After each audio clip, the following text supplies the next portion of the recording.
Welcome to Itchy Tasty, where we talk about all things survival horror. My name's Raspian, and with me today from the other side of the world is Jarrs. How are you doing today? Fine.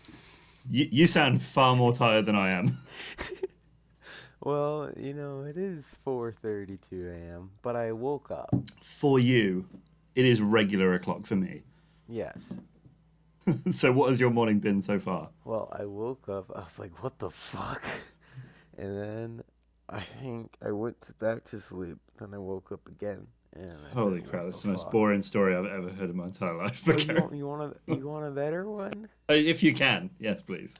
So, I woke up in a cold sweat. Okay, let's just get to the game. Anyway, so on this podcast, we're going to be talking about like horror video games as well as movies. We're going to be talking about other media, why we like them, why people should definitely check them out, and their impact on like culture as a whole. We're going to be talking about Resident Evil. We're going to be talking about Silent Hill. We're going to be talking about other things, probably. House of the Dead, maybe. That's the only one I can think of. House of the Dead. I think that's all of them, though, isn't it? That's all of them, isn't it? Maybe. It's Resident Evil, Silent Hill, and House of the Dead. Well, there's some new games that could be considered survival horror. Like what? I guess the medium. No, the medium's not really about item management. It's about solving. Well, okay. Let me ask you this: when people say survival horror to you, what's your definition of that, and what do you think of? Usually item management and just trying to not Resident Evil 6. Okay, so when someone says, "Tell me what survival horror is," you say, "Not Resident Evil 6." That's your answer. Okay. Yes, essentially, yes. That is a very confusing answer. I get what you're saying, but that would be a very confusing answer. Go on, then. To an alien, what is survival horror? Go for it. Do you want me to do like an alien language or no?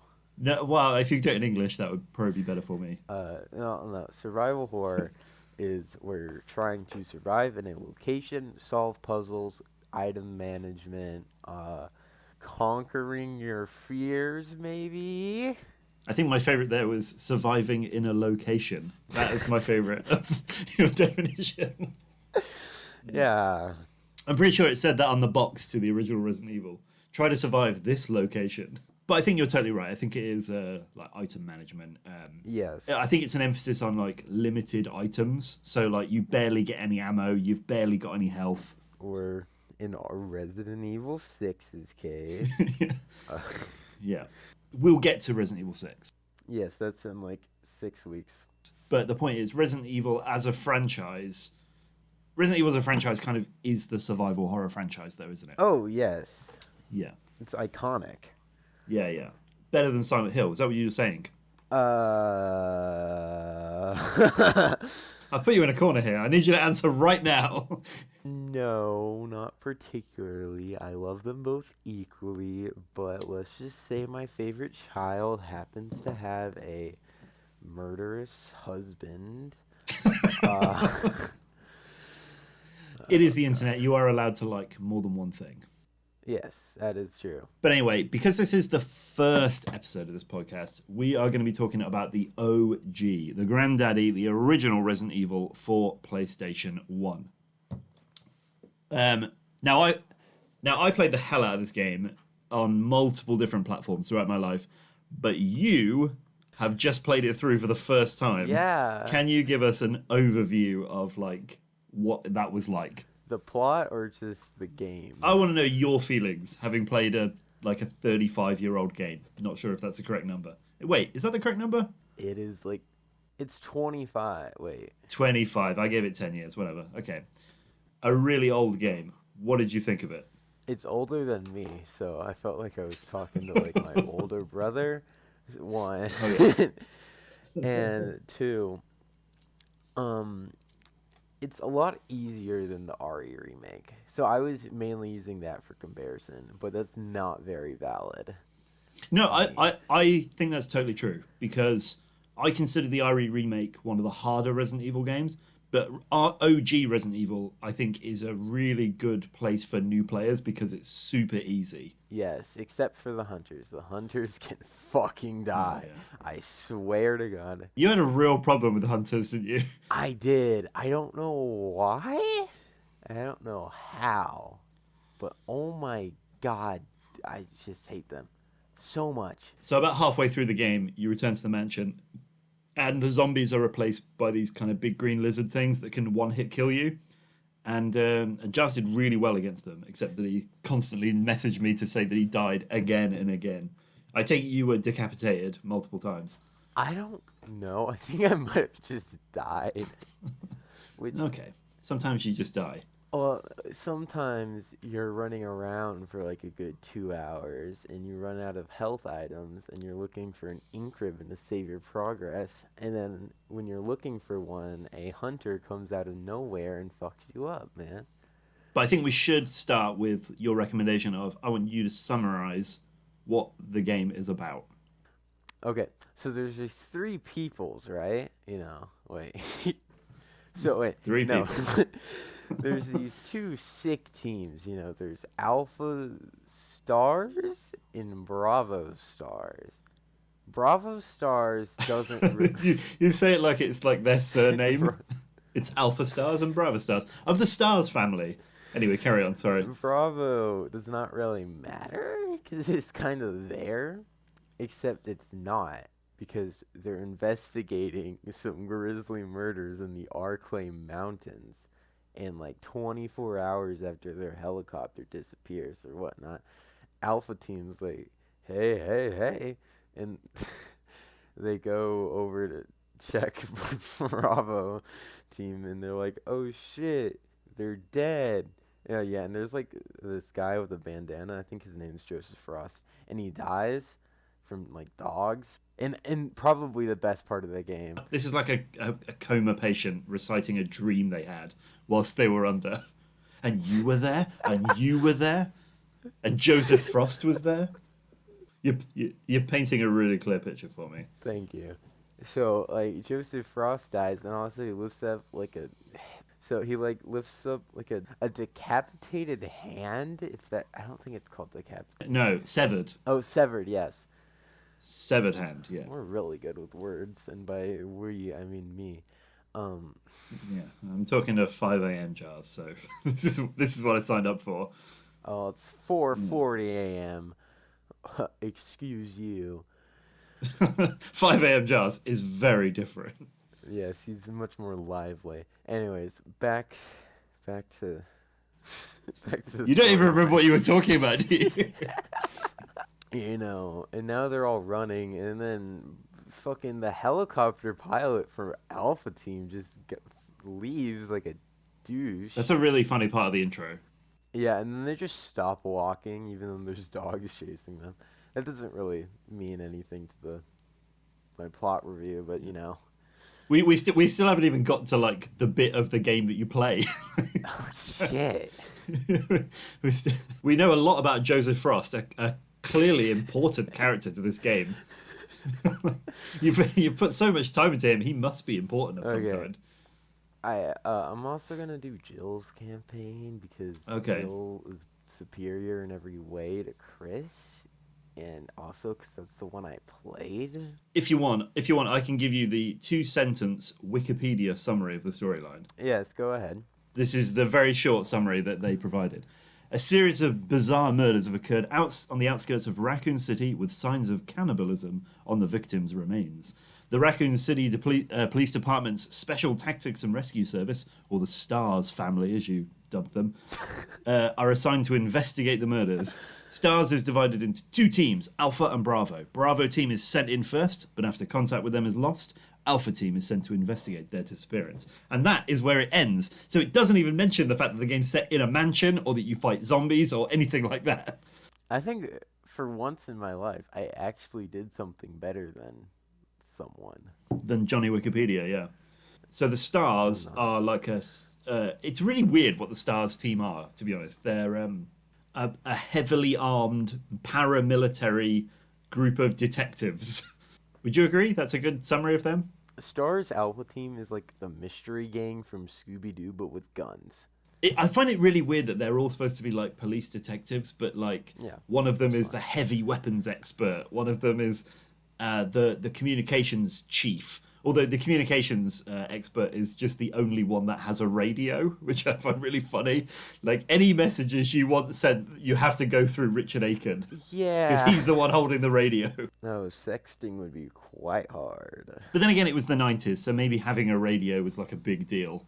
True, and it was 1998, even though the game came out in 1996. Well, if you want, speaking of years, I can give you a quick run up of how we got to this game, like the quick history of this game. Are you ready? Are you holding on to something? I know all of it, but yes. Oh, explain okay, to the viewers, okay. You please. know all of it. Whatever. Fine. Yeah, I'm basically a god. Yeah. So, I guess that it was first conceived in 1989, which was the year you were born. Incorrect. That was many years before you were born. It's like 11, bro. Anyway, it was first made up in 1989 by Takura Fujiwara as a remake of his earlier game, Sweet Home. Now, I think Sweet Home is based on like a Japanese horror movie or a horror book or something. I think it is, yeah. Yeah. And it's kind of a big spooky Japanese mansion with like spooky Japanese grudge style ghosts in it. I think that's the gist, isn't it? Yeah. Anyway, he wanted to make a remake of that, so he got his protege, Shinji Mikami, who is a name that would go on to be kind of the, I don't know if you agree with me here, but he became kind of the face of Resident Evil. I just forgot all the names. Okay, so you didn't know anything, is what you're telling me. Oh, I knew the story of how like the guy that worked on Goof Troop games Anyway, the main thing about the history of Resident Evil is that it went through like a bazillion redesigns. Mainly because it was originally conceived to be a Super Nintendo game in, I think, 1993. And then it was going to be a fully 3D first-person game on the PS1. Yeah. And then it eventually ended up as a third-person game with pre-rendered backdrops, right? Which is what we have today. Yeah, it's really interesting that it was at one point a first-person game, because when Resident Evil 7 came out and switched to first-person, a lot of people were like, oh, it's ruined it, it's not true Resident Evil. But you could argue it's more true Resident Evil than any of the previous ones. But it doesn't have the great voice acting from RE1. So there's something about the original. Oh my god, the voice acting. We'll get to the voice acting. Anyway, the final gameplay ended up with like kind of what you summed it up as. It's third person action, emphasis on inventory management, exploration, puzzle solving, and being killed by hunters.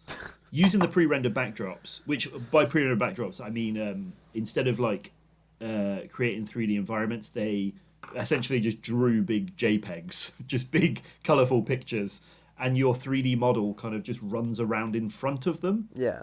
And the 3D model gets smaller as it goes to certain bits of the picture and gets bigger as it comes towards the camera. So it's like the illusion of 3D. I think that's a good way of summarizing it. Pre-rendered backgrounds? Yeah. That when you're controlling your character running around in the mansion, you're actually just a 3D model in front of a big picture. Basically, yes. A main important thing about this game, and this is kind of how I feel about it, is that I think it kind of repopularized zombies in the mainstream in the 90s. I think this game and House of the Dead brought zombies back into like popular culture, because I think they were a bit shit in cinema at this point. I definitely remember at the time like Resident Evil and House of the Dead were like the big horror games. Yeah. Did you play the original House of the Dead? No. Oh, it's so good. So good. You think you've seen bad voice acting? Oh, holy moly, you're not ready for this. Oh, God. So, do you want to know some things that ended up in the game that were originally designed for Sweet Home? I found this really interesting. Oh, sure. Because I thought that like when they gave up on making it a Sweet Home game and switched it to an original IP, they just kind of ditched everything. But they actually didn't. There's a bunch of stuff that was from Sweet Home that made it into the final game. And this would be the inventory management. That was originally for that game. The door loading screens. That was from Sweet Home. That's actually really cool. Yeah, it's cool. And also the individual character items. So how Chris has the lighter and Jill has the lockpick. That was something from Sweet Home as well. And she has the lockpick because she's really good with a lockpick. That's what they say, isn't it? It's exactly what they say. Definitely not. You could use this because you're the master of unlocking. Okay, so Not that. so let's definitely talk about the voice acting. So Yes. my understanding, and you may know more about this than I do, is that because video game acting wasn't really a thing yet in the early 90s, they had no money for it. So they basically just hired a bunch of gaijin, which is a Westerner living in Japan. Just if you live within a mile of the Capcom office and you're Western, you're in. Are you an actor? Doesn't matter. We'd prefer if you weren't. And I also get the impression that they were directed in Japanese. Oh, that sounds great, man. Yeah, I think that's probably it. Because a lot of the dialogue feels like it's clearly been recorded separately. Like none of the characters feel like they're actually talking to each other, right? Yes, definitely. Yeah, it's so funny. But one of the things that really stands out about the game is it has a live action intro sequence, which is something the series wouldn't return to for a very, very long time. What do you think about it? It's good for what it is, Oh, it's so good. but I think you gotta look at the intro differently to it. Like I'm gonna use the remake comparison because that's probably the most valid one. And the remake intro is full CGI, isn't it? Yes, which is quite depressing. Yeah. But like, Yeah, it fits the graphical style though, right? but in RE remake, it's very serious. It's very not RE1. RE1, the intro is basically just a comedy sketch, and I love it. It does look like a bad student film, doesn't it? What I find really interesting is I think I read that Shinji Mikami said that he wanted to make it like an American B movie. Like it was kind of that kind of cheesy, almost 80s style B movie. And what's really interesting about that idea is when people talk about how goofy the dialogue is and how bad the voice acting is, there is almost an argument there. It's like, well, that's what he wanted. Like he wanted it to be like that. I'm personally glad. Yes, I do see what you mean. Because if he did actually intend it to be like a B movie, they did really well. They did more well than you could ever imagine. Yeah. So the intro sequence, I think you briefly brushed over it. It's all black and white, right? In the original, it's all black and white. No, not in the original, but in the director's cut. Oh, in the original, was it in color? Yeah, it's also not censored. Oh, okay, cool. Well, either way, they're walking through what is supposed to be a forest, but actually looks more like a small field. It's clearly in like a garage. Like the set looks very small because it's all really zoomed in, and all the characters are stood really close to each other. They're reacting to a lot of stuff that isn't there. So they get attacked by zombie dogs, which are clearly shot separately because you never see them in the same shot as them. And they're also interacting with a helicopter that's CGI and also not there, which is a lot to ask of these poor gaijin actors in the early 90s. Oh my god! I really hope they got paid well. They definitely didn't. Because they gave probably one of the. No, they gave the best performance of 1996. They really did. I really like they get chased by dogs, and they're running. Joseph gets eaten by the zombie dogs, and they're running, and they're like, "Run toward that house," which will become the main setting of the game. But then they stop running. The helicopter flies away, and there's a shot of them all just stood still, going, "Don't go." And then there's like a moment of silence, and then they're just running again. So it's like it's edited in such a weird way, where it's like, oh yeah, we forgot they were still being chased at that point. It's like they edited that shot in the wrong place. It is amazing, but the reason I brought up the live action intro is not because of how much I love that bit. It's clearly because I love the bit that follows it, if you know what I'm talking about. Oh, like the introducing all the characters? Oh my god, it's so good. You never see this in video games because it's completely pointless and weird. But it's amazing. It's so good. So you get like a fiery background and it says cast, and it introduces all the characters with like them doing little poses, and these are the live action actors in costume. So it's a bunch of like 90s actors in bad cosplay just kind of posing at the camera as it says all their names in a really deep American voice, like Chris Redfield. I remember that Rebecca Chambers' one is very short. Like, she gets like 2 seconds, and then it cuts to the next character. Yeah, but it's probably the best one, honestly. Yeah. There's a change with Chris's, though, if I remember, because I think in one version he's smoking, but in another version he's not smoking. Do you know about this? No. Oh, well, I've basically just summed it up for you. In one version of it, he's standing being a cool cigarette-smoking guy. But in a different version of the game, he's just posing with a gun. So I think they were like, smoking's bad, get rid of that.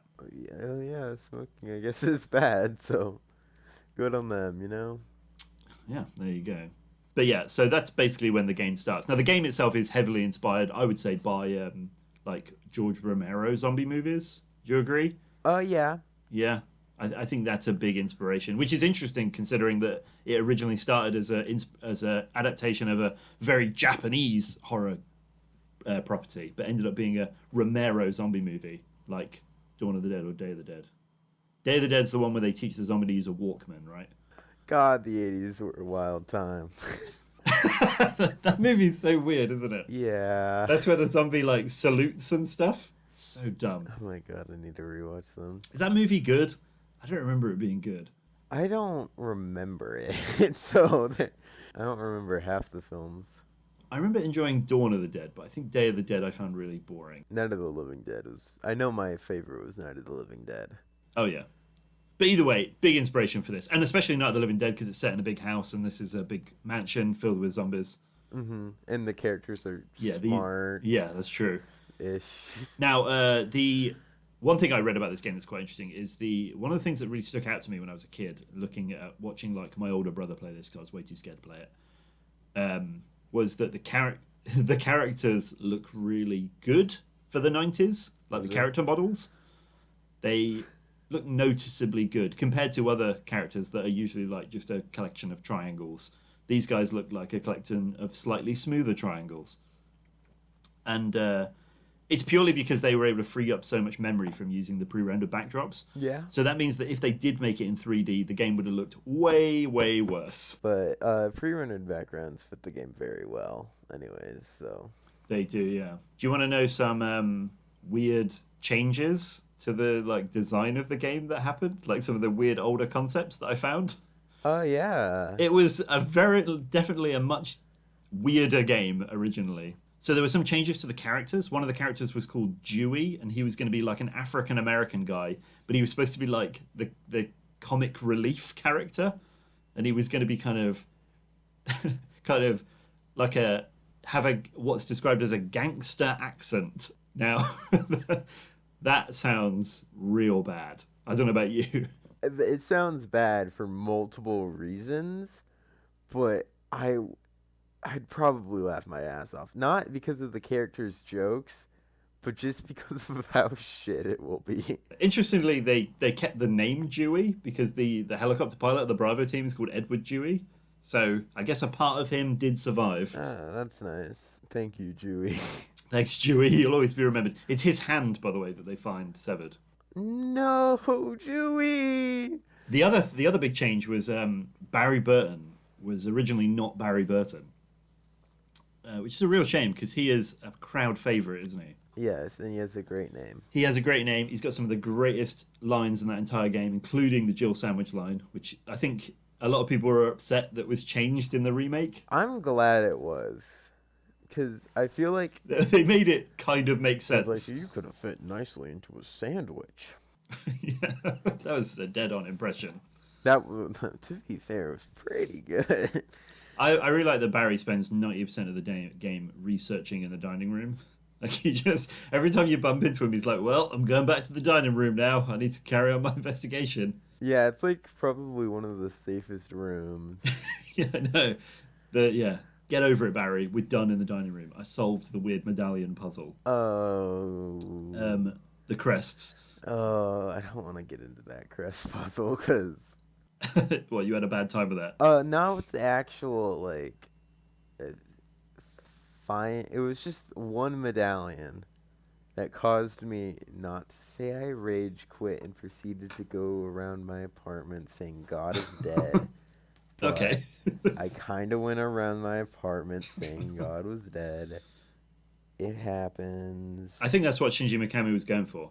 Yeah, yeah. Yeah, so he'll be really happy to hear that that's what you did. But so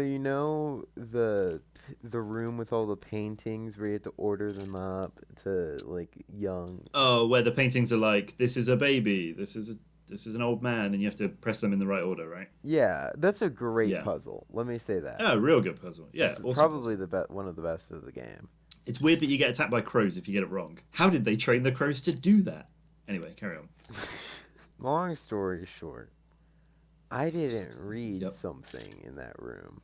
So I just clicked the last one. Oh yeah, that's bad. So let's just say I thought, oh, I had to kill all the crows because so far the puzzles have been kind of, you know, not the best. So I didn't expect there to be a puzzle. So when I learned there was a puzzle, I was happy. But back to the crows thing. I died. I You got I crowed.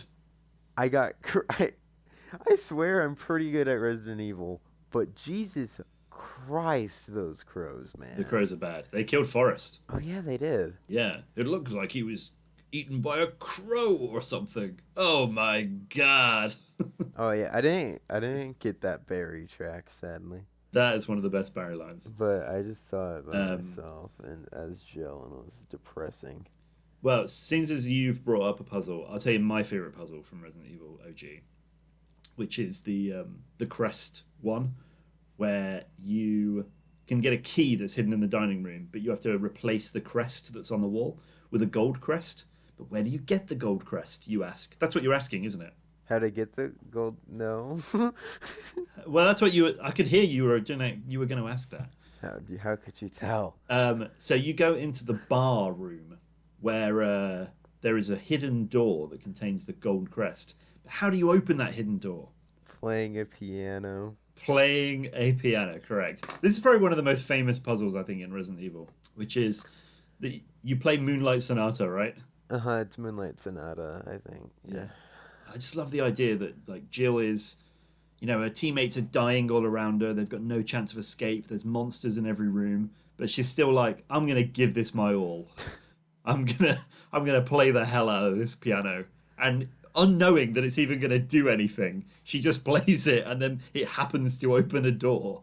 So I guess that was lucky. Okay, here's my thing. Because when you brought this up, I was like, oh, he's going to mention how the fuck do you open a door with a piano?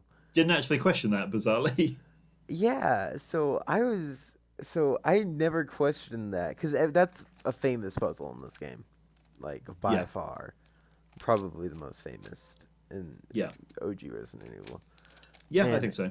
anyways, so piano, is it sound based?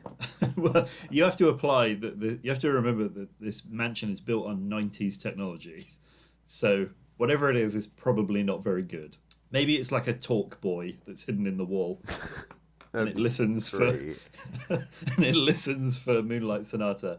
Oh, interesting difference in the campaign. So if you play as Jill, which you did, which I think is the better story, come at me, Yes. fight me. I won't, man. Jill gets the music notes and plays Moonlight Sonata like a goddamn champ. She is real Mm-hmm. good.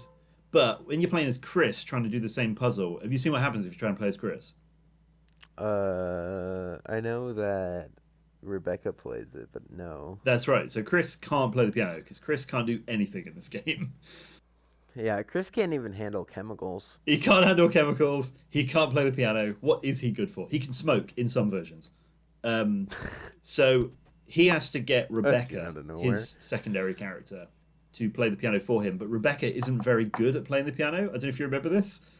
And she attempts to play it and she's really bad. And Chris is like, "Don't worry, keep practicing. Just relax and play." And you have to leave her alone for a bit and come back, and then she's practiced. Like a key thing here is these guys don't know that this will open a door.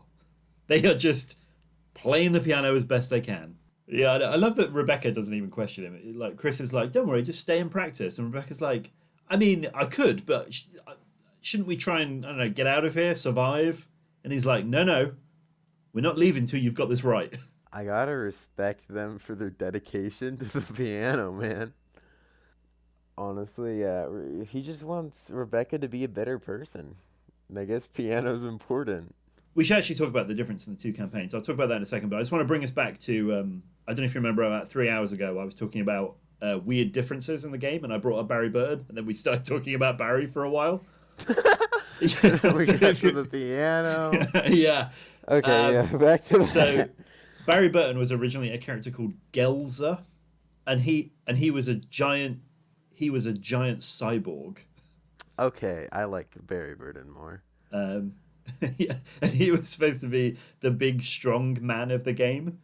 But eventually, Dewey and Gelzer were essentially replaced with Barry and Rebecca, and, made not a cyborg. And not racist. Yeah, not weird racial stereotypes, and not a giant cyborg. But there's definitely a bit of Japanese charm in that, isn't there? Where it's like, and this guy's a cyborg. And he, oh my God. and he drives a mech or something, yeah. So and he can teleport. Yeah, yeah, I kind of love that. But that's the Resident Evil we didn't get, unfortunately. You can find concept art of Gelzer online though, which is and he's enormous. He's huge. Swear to but God.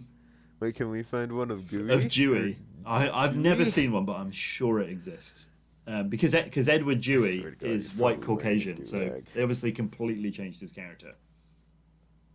Yeah. But anyway, let's talk about the difference in the campaign. So at the start of the game, you get to choose to play as Chris Redfield or Jill Valentine.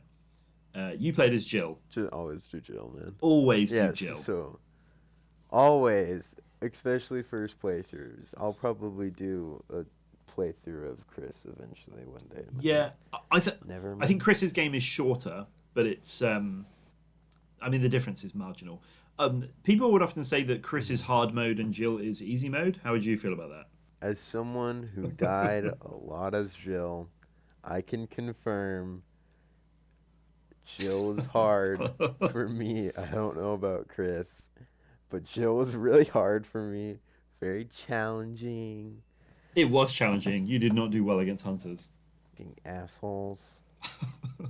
The main difference, if you don't remember, is Chris has less item slots. Yes, I know that. And you also can't use the lockpick. You can't use the lockpick. He does have the lighter, but it's less useful than the lockpick. But he does have more health, so he can take more damage. So it's not entirely harder just playing as Chris. There are benefits as well. But one of the major differences for me is that Chris doesn't get a weapon that Jill gets. Jill gets the grenade launcher, but Chris does not get it. And Chris got his sweet guns, though, in RE5, so evaluate it. He gets some sweet biceps later on, but here he's just an all-American Boy Scout. Yep. With spiky hair, occasionally smoking. I'm really caught up on that fact. Also, Chris gets the shotgun way later than Jill, and this is because of the other very famous puzzle in RE1. That's not really a puzzle, honestly. It's just walking in. It's not really. Yeah, you're right. It's more of an event, which is where you go into a room. You go through. You go into a room, and it's completely square, right? And you're in the square room, and there's one other door. You go through the door, and there's a shotgun on the shelf, right? And then what happens when you come back? The roof of the square room that you just exited comes down, trying to squish you. It's like the trash compactor in Star Wars, right? But from the ceiling. Yes. Yeah. And there's no Dexter Jetster. I wish. But the doors lock you in, and your character's like, "Help! I'm stuck." Now, if you're playing as Chris, you die. Yes. There is no way out of that room. You will die. But not if you're Jill. Jill gets out. How does Jill get out? Barry motherfucking Burton. Crowd favorite Barry Burton kicks this door down. He kicks the door down. He steals your newborn child. He yoinks Jill out and saves her ass with the shotgun. With the shotgun. And that's how you get the shotgun early as Jill. But for Chris, you have to go and get the broken shotgun like a chump and put it in place of the regular shotgun so that the ceiling trap doesn't activate.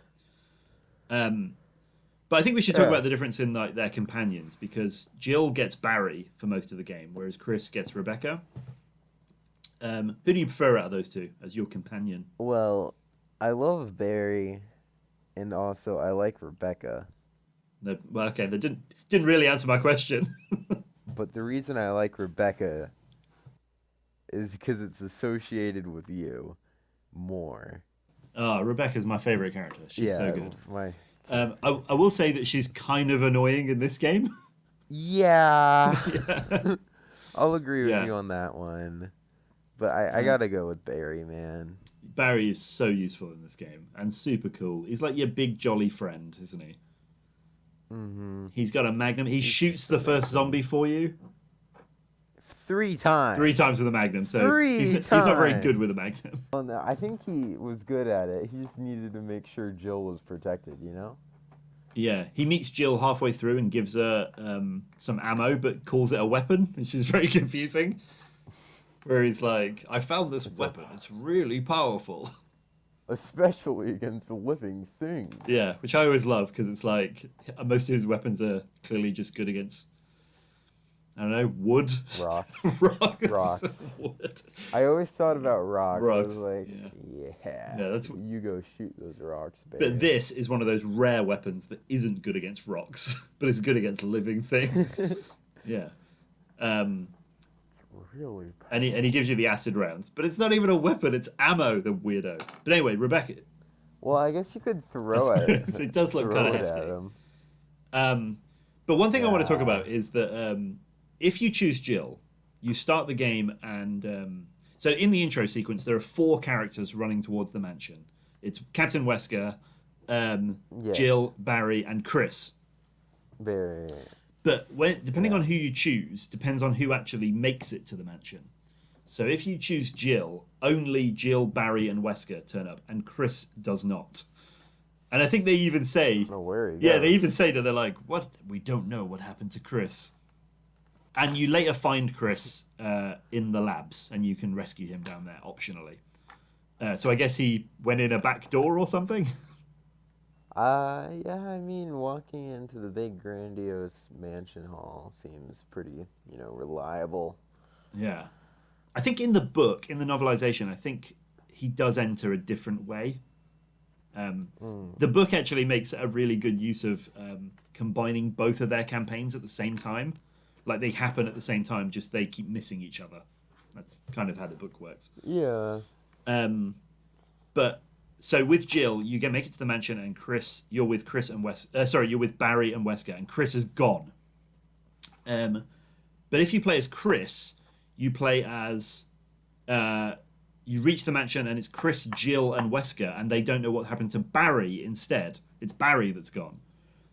But what's really interesting about Chris's one is that Barry is not just gone; he is erased from the game. Yeah. Like he never comes back. Same with Rebecca and Jill's campaign, right? Yeah, well, the difference is in Rebecca's is that she's never mentioned prior to that. At least Barry's in the Yeah. intro. Although I guess she's in that cast bit, when it's like introducing all the cast members. Yeah. So I guess that would have been weird if you were playing the game for the first time and you finished Jill's game and you were like, wait, who the hell was that girl at the start that it said was going to be in the game? I do think most people probably started with Chris Redfield, though. I think he's who it default is like who's auto selected when you turn on the game. Which is a shame because, as we said, I think his game's way less interesting. Because Jill's as well has got like it's got kind of a subplot of her like not trusting Barry because he's acting weird, and he's acting suspiciously, and it's like, should I trust him or should I not? Because he saved me from the big squishy room. And also Plant 42. Oh yeah, that's another thing. So he turns up and helps you with Plant 42. Yeah. Yeah. It's just that scene, I think, is underrated for its voice acting. Oh, what, when you get attacked by the giant plant? It's like, what the hell is this? And it's like normal voice, and then it's like, seriously, what the hell is this? Yeah. It's great. That scene is far more uncomfortable with Chris because so there's an optional way that you can defeat that boss much easier by creating like a chemical compound and then adding it to the plant's roots, and it makes the boss super weak. Vigil, yeah. Now, Jill can do that on her own, because Jill can handle chemicals. But... Jill's fucking expert, man. So, Chris's is much more awkward. Have you seen what happens when you play as Chris? No. It's very weird. So Chris doesn't even attempt to make the chemical. He goes straight into the boss room and gets like tentacle hentai picked up. And then Rebecca comes into the room, no flamethrower, unlike Barry. Fucking loser. And she's like, What's going on here? That's not the line. What are you up to? And he's like, you having a nice chat? And he's been hung up in the air by this vine. He's just being tossed around in the air. And he's like, help me, Rebecca. And then you play as Rebecca and you have to go and make the chemical while he's doing that. But what's really weird is he's just in there just being held up by this vine for like 10 minutes with nothing happening. Oh, that's great. It's pretty awesome. Now, did you beat the game on this quick replay through you did? Well, I didn't do a quick replay. I did the first playthrough. And no, I got to like that thing and then I rage quit. Because Jesus Christ, this game. Well, I wanted to talk a little bit about the ending. Well, I can go along. I'm pretty good Yeah, at it. you know the gist. I know the gist. One thing, so the end of the game, you end up in the secret Umbrella laboratory hidden beneath the mansion. You find the ultimate bioweapon, the Tyrant, which is a big grey man with a claw. That's what they called me in high school. And series villain Albert Wesker reveals himself to be the villain and lets the Tyrant go. The Tyrant kills him and he goes, "Don't come this way!" And then dies. Yeah. Well, sure he does. You fight the Tyrant, you escape to the helipad, you fight the Tyrant one last time, you blow him up with the rocket launcher and escape in the helicopter. That's basically it, right? I think you can rescue Chris or Jill, depending on who you play as well. That's right, yeah. If you've collected these secret items, the MO discs, you can unlock the jail cell in the labs that lets the other character out. Yes. But what I think is really interesting about the ending of the game, there's multiple endings. So you can save the other person, you can save your partner. And it changes things quite dramatically. Like, if you get the bad ending, you actually skip the final boss. You don't fight the boss at the end on the helipad. Oh. You just kind of unceremoniously just get on the helicopter and fly away. Oh, that's disappointing. And the mansion doesn't blow up either. It's a very kind of... It's a really odd, somber ending where you just walk onto a chopper and fly off. And that's it. Honestly, that doesn't sound like that bad of an ending, to be fair. Yeah, it's pretty good. The reason I bring up the endings, though, is because there's something really weird about the original endings, which is that there is no canon ending in the original Resident Evil. Do you know this? Yeah. Yeah. And you know why there's no canon? Can you explain that to me? Since you've just boasted that you already know that. Go on, take it away.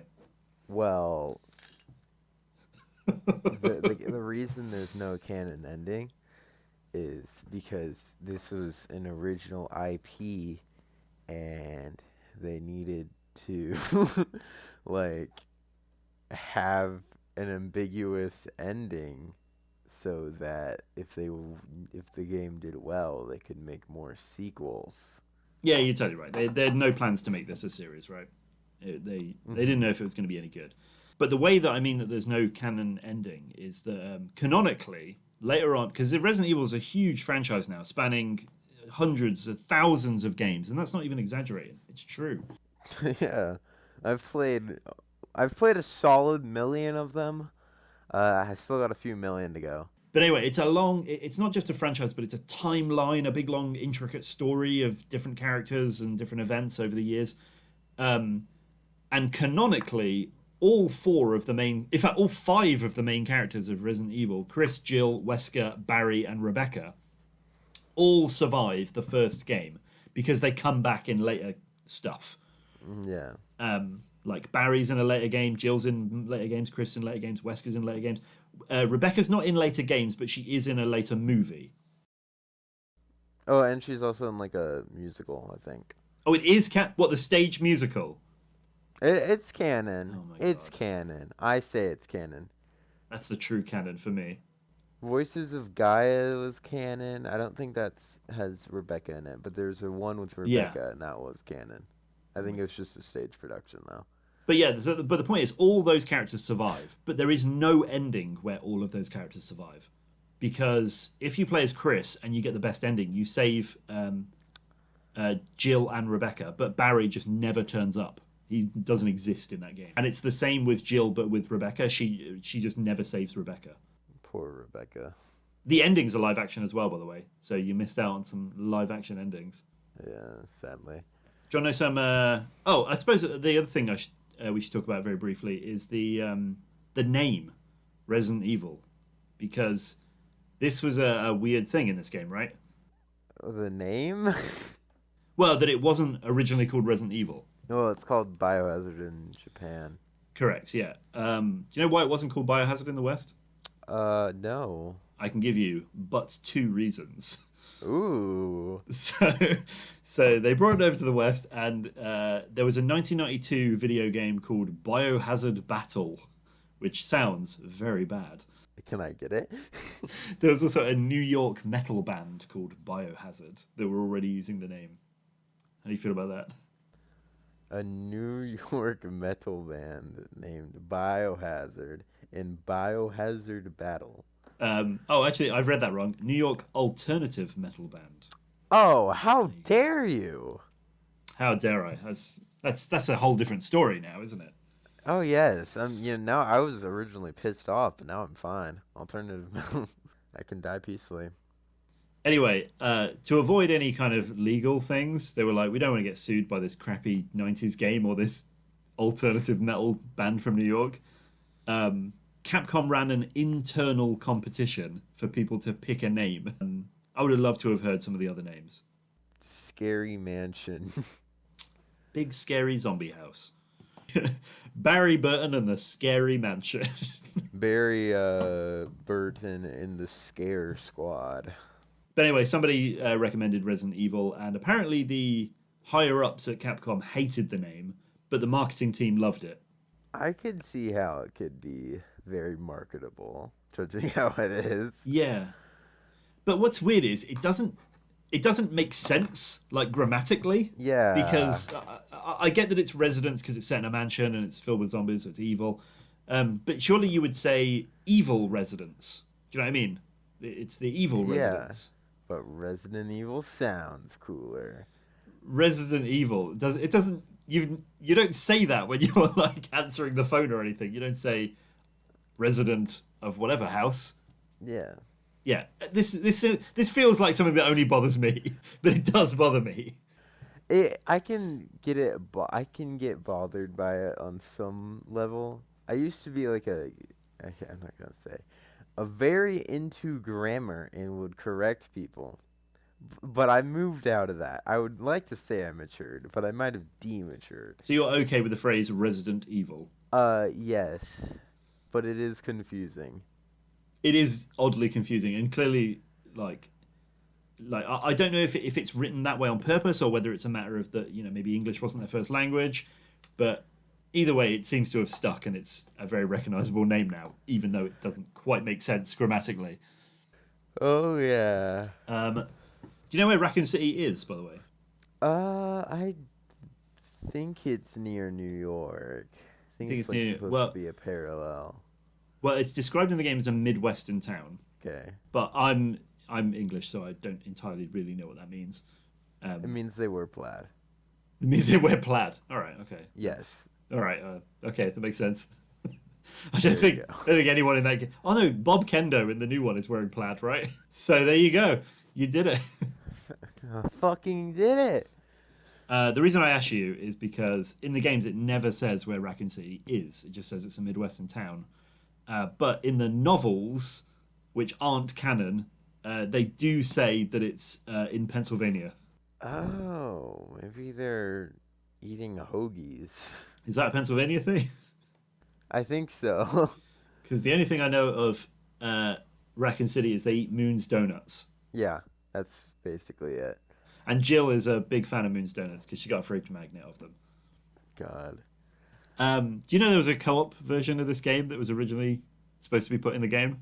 Was it put in the DS or no? It was eventually put in the DS port, Okay. Deadly Silence, which I still argue is the best way to play this game. Yeah. The DS version is so good. It's the reason I bought a DS. Really? Yeah, I just wanted to play the OG Resident Evil 1 on my DS all day, every day. And I did. But it's good. It gives you, like, one of the dual screens is just permanently the map. Oh, that's actually really useful. The DS version, though, has, like, DS-y bits. It's got a different mode you can play called Rebirth mode, where the game is slightly different and there's little DS-y bits. Like, there's a bit where you have to blow out candles by blowing into the microphone. There's also knifey, stabby bits where you have to slash your stylus to stab enemies. Oh, God. Pretty cool. You have to fight a whole boss using the stabby, knife, slashy thing. Which one? Wasn't it like Jan? Yeah, it's Yawn the Snake. You have to fight him for a third time. But doesn't he die? Yeah, but not enough. He comes back. So is it in between the first fight and his second fight, or is it after the second fight? It's after the second fight. So after he melts into the ground. He's just that cool. He is that cool. You fight him in the Plant 42 room. You have to go back to the guardhouse and go back into that room. And then you fight him in there in this really long, boring sequence where you just have to keep slashing him with a stylus. Yeah. How do you feel about that? That sounds great, man. But anyway, the reason I brought that up is because I mentioned co-op. So originally they wanted co-op to be in the game, but it just apparently the game just wasn't technically clever enough to run co-op. The co-op mode, like you said, is in the DS version. And I think I explained it to you before. It's really weird. It's like barely a co-op mode. Both play on separate DSs. And one thing that is cool about it is you can pick a bunch of characters. You can be like anyone on the Bravo team. So you can be like Kenneth and Enrico, these characters that you only see for like a second in the game, or you just find a dead body of. And you have to run from like one part of the mansion to the other. But the game like isn't quite clever enough to show the other player in your game. So although they're playing it co-op with you, you can't see them in your game. Instead, they're represented with like this bouncing star. It's not good. It's real bad. But I'm glad they put it in. So now people can argue RE5 isn't a bad Resident Evil game now. Yeah. I'll give you one last piece of trivia if you're ready for it. Okay. Yeah. Hit me with your best shot. Apparently a lot of the backdrops that were designed by Shinji Mikami, etc., were heavily inspired by the Overlook Hotel from The Shining. Okay, that's really cool. Yeah, and it kind of makes sense, right? It's a similar location, isn't it? Yeah. It's a place. I feel like I'm slowly losing you. You feel like? I feel like that. But anyway, I think we've just about covered Resident Evil 1. Do you agree? Yes, in great detail. We really have. I think it's... would you recommend people, if they were joining the Resident Evil franchise, should they play this one first, do you think? I personally played RE2 Remake first, which is some nice trivia for you. I thought forever that would be my favorite game. It's not. But I think replaying... You can start with basically whichever game you want, but I do recommend going back to play the originals. Yeah, totally. And personally, I think if you're interested in like the story and stuff, I would recommend you start with the RE1 remake as opposed to the OG RE1. Oh, yeah. Yeah, like you don't have to play the original. You won't gain anything from playing the original that you won't get from the remake, because the remake has everything that's in the original with extra stuff. This is more of a curiosity. Like if you're interested in like where the franchise started, definitely check this one out. Yes, same with OG RE2 and OG RE3. Now we'll get to that in the next episode of Itchy Tasty Podcast. I'm Jarrs. That's Raspian. Anyway, thanks for listening, guys, and we will catch you all again next time. See you later.